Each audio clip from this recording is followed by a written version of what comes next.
Hello viewers, this is Censor Stu Mira reporting on the Israel-Iran war that defies common sense. You're watching Ganran Go 1. Iranian missiles attacked Israel's radar base in Ganran Go 1, with white smoke seen rising from the site. A suspicious boat was found near Israel's Rishu Legion coast. Israeli police were deployed to search the area. The Israeli police are seen heavily armed, just like soldiers. In Haifa, Israel, the damage from Iranian missiles that struck the area is steadily rising. So far, it has been confirmed that 33 people have been injured. This is Beersheba, Israel. Houses in Beersheba, Israel were devastated by Iranian military's ballistic missile attack.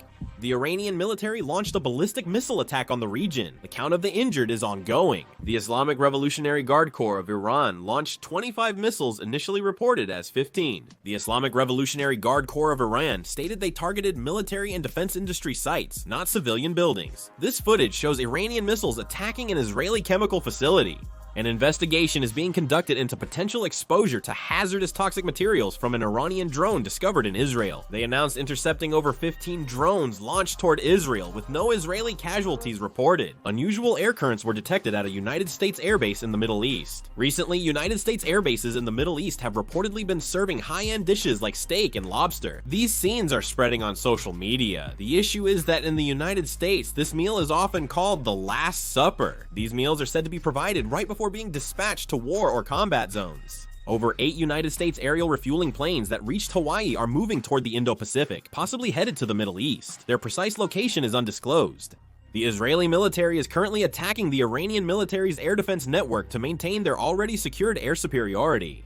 Iran stated that plans for a June 15 meeting with the United States to reach a nuclear deal agreement collapsed due to Israeli interference. Iran stated that if President Trump orders Israel to stop attacking Iran, negotiations with Iran could easily resume.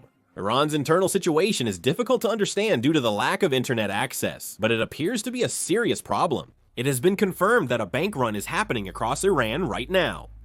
Many bank branches are limiting cash withdrawals to around 27,000 won, or approximately $20. This sum is reportedly insufficient to cover basic living costs. Israel is continuously launching cyber attacks on Iran's banking computer networks.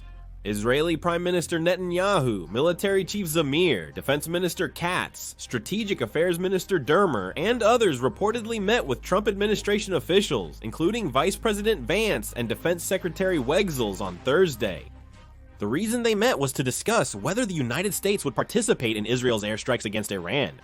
The United Kingdom, Germany, France, the European Union, and Iran held talks in Switzerland. Europe tried to find a diplomatic solution to ease the current situation, but because of major disagreements between the parties, the negotiations eventually broke down. With Europe's mediation failing, the situation is now expected to get even worse. Iranian Foreign Minister Abbas Araghchi expressed Iran's support for further talks with France, the United Kingdom, Germany, and the European Union after the meeting in Geneva. Saudi Arabia declared that military attacks on civilian nuclear facilities, such as Israel's airstrike on Iran's nuclear site, violate international law. The International Atomic Energy Agency declared that their comprehensive monitoring system ensures Iran will not develop nuclear weapons. The International Atomic Energy Agency asserted that they can carry out complete control and monitoring. They also stated that no damage has been confirmed at the Fordo nuclear facility. 4 buildings at the Isfahan nuclear facility were damaged: the Central Chemical Laboratory, Uranium Conversion Plant, Haran Nuclear Fuel Manufacturing Plant, and the under-construction enriched uranium metal processing facility.